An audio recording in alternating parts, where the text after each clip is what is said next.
பாவத்துக்கு அடிமையா இருக்குங்கிறது நம்ம எதையெல்லாம் வச்சு தெரிஞ்சுக்கல. மாஸ்டர்பேஷன், ஹோமோசெக்சுவாலிட்டி, இல்ல பாலிகாமி, நிறைய கல்யாணங்களை பண்ணிக்கிறது செடக்டிவ் இன்டென்ஷனோட, என்ன எல்லாருமே பார்க்கணும், நான் பசங்களை அட்ராக்ட் பண்ணணும். இந்த 3 கேரக்டர்ஸ் நம்ம கூட இருந்தாங்கன்னா தீய ஆவிகளுடைய டாமினன்ஸ் ரொம்பவே ஜாஸ்தியா இருக்கும். சில விஷயங்கள் பெற்றோர்களுக்கு தெரியாதது உலகத்துல நார்மலா நடக்குது.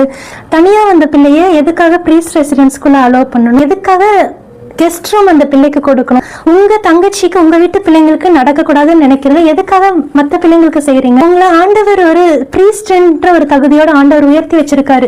எதுக்கு உள்ள இருக்கிற சாக்கடை புத்தி இப்படி வெளியே கொட்டுறீங்க?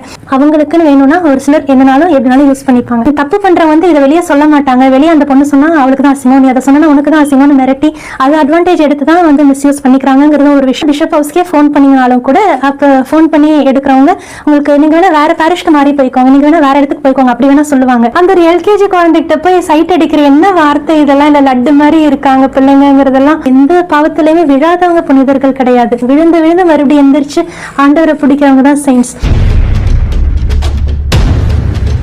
இந்த பாவம்ங்கிறது நமக்குள்ளதான் இருக்கு. எனக்குள்ள பாவத்துக்குரிய தன்மை இருக்கு, இல்ல நான் ஒரு பாவத்துக்கு அடிமையா இருக்குங்கிறது நம்ம எதையெல்லாம் வச்சு தெரிஞ்சுக்கிறது? அதுக்கான அறிகுறிகள் என்னென்ன அப்படின்னா ஆசை, ஆணவம், ஆடம்பரம். நமக்குள்ள இருக்கிற ஆசை, ஆணவம், ஆடம்பரம், இந்த 3 விஷயங்கள் மூலமாக நமக்குள்ள பாவம் செயல்பட்டு இருக்கு, நமக்குள்ள பாவத்தன்மை இருக்கு, நாம பாவத்துக்கு அடிமையா இருக்கோங்கிறத நம்ம தெரிஞ்சுக்கலாம்.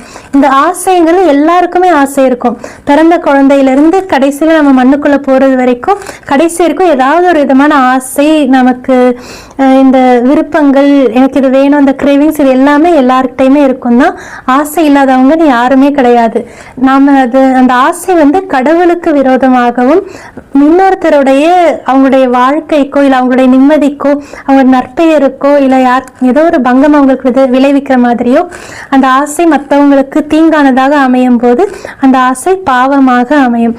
என்கிட்ட ஒரு ஆசிரமத்து பிள்ளைங்க பேசிட்டு இருக்கும்போது கேட்டாங்க, ஏன் சிஸ்டர் ஆயிட்டீங்க, உங்களுக்கு எந்த ஆசையுமே கிடையாதா சிஸ்டர் அப்படின்னு கேட்கும்போது நான் சொன்னேன், எனக்கு எல்லா ஆசையுமே இருக்கு, நிறைய ஆசை இருக்கு. சொல்ல போனா என்கிட்ட இல்லாத ஆசைன்னு எதுவுமே கிடையாது.